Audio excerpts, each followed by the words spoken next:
كل سنة وانتم طيبين. الفيديو اللي بحب اشاركه معاكم كل سنة بحسه عيد كله بهجة كده وفرح. ربنا يجعله عيد مبارك عليكم وعلى الأمة الإسلامية كلها يا رب. ملاحظين ظهور شخصية جديدة صح؟ مش متعودين على وجود أطفال معانا. فريدة يا جماعة بنت خالي، بس بصراحة تعبتها معايا جامد جامد في توزيعات العيد. يعني امبارح حرفيا قعدت قصقصت معايا الورق اللي احنا بنطبعه ده لتوزيعات العيد، وقالت لي والله ما انا نايمه الا ما اخلص الحاجات بتاعتك اللي انا هساعدك فيها. مش دي شخصيتها الحقيقيه والله يا جماعه. كانت مكسوفه الاول من الكاميرا وحاولت اخليها تتكلم بس كانت مكسوفه قوي، لحد ما بدات تفك معانا شويه شويه في الفيديو. كنت قاعده حرفيا انا ومنى حاطين ايدينا على قلبنا العيد يطلع لحد اللي هو لا لا انا لسه ما خلصتش حاجه. حرفيا كنا لسه ما عملناش اي حاجه في توزيعات العيد خالص، يا دوب اشترينا الحاجات وخلاف ذلك ما عملناش اي حاجه. وفريده بقى قعدت تقصقص الورق، طبعا الورق بيبقى كتير وبياخد وقت. احنا تقريبا قعدنا يوم الحد امبارح ده يعني اكتر من 4 ساعات بنعمل فيهم. ربنا يتقبل ويجعلها صدقة بإذن الله خالصة لوجهه الكريم. وانا حقيقي من الحاجات اللي بحب اعملها جدا جدا انا ومنى توزيعات العيد. تعالوا بقى اوريكم جبنا ايه. انا بحب البونبوني الجيلي ده قوي، اول ما شفته حسيت ان ده رقم واحد هجيبه تمام، لانه في يعني تحس ان هو طعم فواكه كده بس جيلي تمام. وجبت بقى حاجات دي حسيت ان هي الكبار السنة اللي فاتت. لما عملنا التوزيعات انا كنت قاصده بيها الاطفال، لان العيد فرحه واطفال وحاجات جميله ولطيفه للاطفال، هو فرحه لينا بس يعني اكتر للاطفال. فلقيت ان الناس الكبيره كانت حابه يعني ان يكون في توزيعات للكبار وكده، فقلت ايه هجيب السنه دي الشوكليت للناس الكبيره، واجيب بقى بونبوني والحاجات اللي احنا متعودين نجيبها برضو للاطفال. وكمان جبت هوريكم، جبت برضو الكاندي اللي هي الشوكليت دي. هي بتبقى كراميل مش شوكليت، كراميل وفيها شوكليت. بحبها قوي يعني انا بحبها، بحس ان انا بحب اجيب الحاجات اللي انا بحبها. وده على فكرة يعني باب من ابواب البر، ان انت تطلعي الحاجة اللي انت بتحبيها او تعملي من الحاجة اللي انت بتحبيها تمام. وانا راجعة بقى كده لمحت المصاصة دي، حسيت ان هي شكلها لطيف خالص وقلت هستخدمها هتبقى حلوة قوي في التوزيعات. كلنا كنا متوقعين ان العيد هيبقى الحد تمام، فاحنا لحد يوم الحد امبارح بالليل ما عملناش اي حاجه، ما عملناش اي حاجه في التوزيعات، وقاعده حرفيا يا رب يطلع الاتنين ومنا تقول يا رب يطلع الاتنين. لان احنا كنا مرتبينها ترتيبه غير كده خالص، يعني احنا كنا هنجيب افراد الاسره الكريمه ونقعد نزود الكميه ونعمل مع بعض، بس يعني قدر الله ما شاء فعل. الترتيبات يعني ايه خلاف ما كنا مرتبين لها بصراحه. بصوا انا كنت حابه البلالين تكون منفوخه اوريدي تمام، بس منى قالت لأ، يعني منى قالت لأ نظرًا لإن هي قالت أنا مش عاملة حاجة، أنا أساسًا نفسي مقطوع وأنا بافطر باتقل وما بابقاش قادرة آخد نفسي، ففكرة إن أنا يعني هُم تقريبًا الكيس ده فيه حاجة و70 بالونة، فقالت لي فكرة إن أنا أنفخ حاجة و70 بالونة انسي، انسي عايزة تعمليهم أنتِ اعمليهم لوحدِك. فقلت لها خلاص هنحطهم كده يعني قشطة فل مفيش مشكلة. رجعنا بقى بعد صلاة التراويح قلت لها بصي أكتر من كده كسل أقسم بالله مش نافع، يعني خلاص قزح الوقت، قزح الوقت بمعنى الكلمة. وزي ما بقولكوا كنا متفقين ان احنا هنتجمع انا وولاد خالاتي يعني وكده نعمل توزيعات العيد او تجهيزات العيد، بس زي ما بقولكم ما حصلش نصيب يعني. ففريده والله مشكوره بجد انجزت معايا، يعني عايزه اقولكوا والله انا سبت لها تقريبا المكتب وهي رتبت بقى ونضفت شطوره يعني رشتها، بس شطوره يعني جهزت معانا وحضرت معانا وساعدتنا.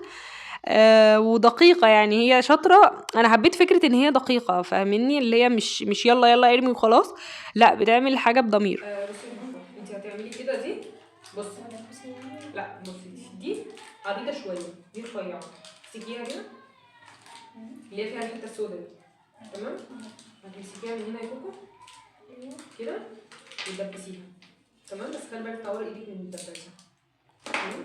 امسكيها من هنا كده اهو، هاتيها على الحرف بالظبط وهاتيها ايه دبوس كده قشطة. وانا ايه هحط لك الورق اللي هو الرفيع، امسكي دول عندك تمام، اسحبي بقى من الكيس يلا معلش حصل خير باقي ما حصل خير. انا بدل الاول. عايزين بقى باسكت يمين علشان بصي يا كوكو تخلصيه. طب اجيب لك باسكت تدخلي ده، في باسكتات فاضيه كتير جوه، في باسكتات فاضيه ماشي. بس انا كنت بقول يعني نحطهم في البوكس على طول كده يعني ما نمشي ايه ماشي ماشي يا سيدي. انت كده لبستيها ولا لسه؟ لسه بوريك يعني تلبس. لا بصي دبسي اسمها هو ايه ده؟ كده ده الاوتوجين بتاع الايفون. ايوه شاطر. شد ايدك كله. شاطر. بصي بقى اللي هتعمليها بصي كده بحيث ان الورقه ما تتكعبلش، احنا اهم حاجه نحافظ على الورقه. شاطر.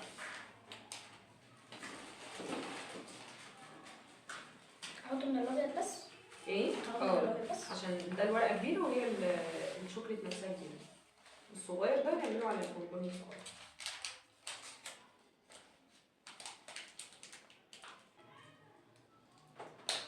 حطي بس ايدك.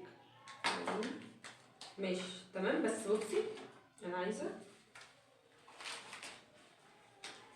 بصي الجزء الرفيع ده بيبقى تحت ودي فوق، تمام؟ لما تبقى دي فوق وتعمليها كده القفله بتاعت الدباسه بتيجي لورا مش لقدام. فهمتي الفرق؟ بصي دي القفله بتاعت الدباسه قدام، خلي البوزه الرفيعه دي تحت. شاطر. انت كنت عايزه تلبسي حاجه؟ عايزه بس اجربتي. افتكرته يا نسيت.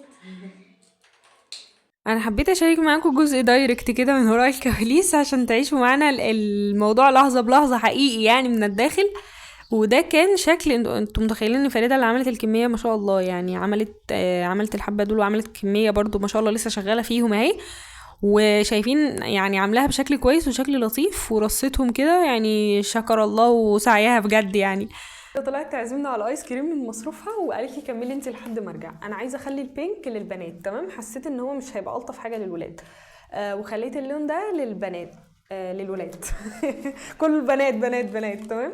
وطلع شكلها كده تمام. ده للولاد وده للبنات، وانا بقى بوزع هفصلهم تمام، بحيث ان حد يبقى معاه كيس للبنات وحد معاه يبقى كيس للولاد، او ممكن ندي جزء للرجاله في صلاة العيد، يعني اللي هو أهلنا وكده خيلاننا وولاد خالاتنا يوزعوا للولاد الأطفال هناك اللي هم بيكونوا مع أولياء أمورهم، وإحنا نوزع على البنات في النساء أو مصلى النساء.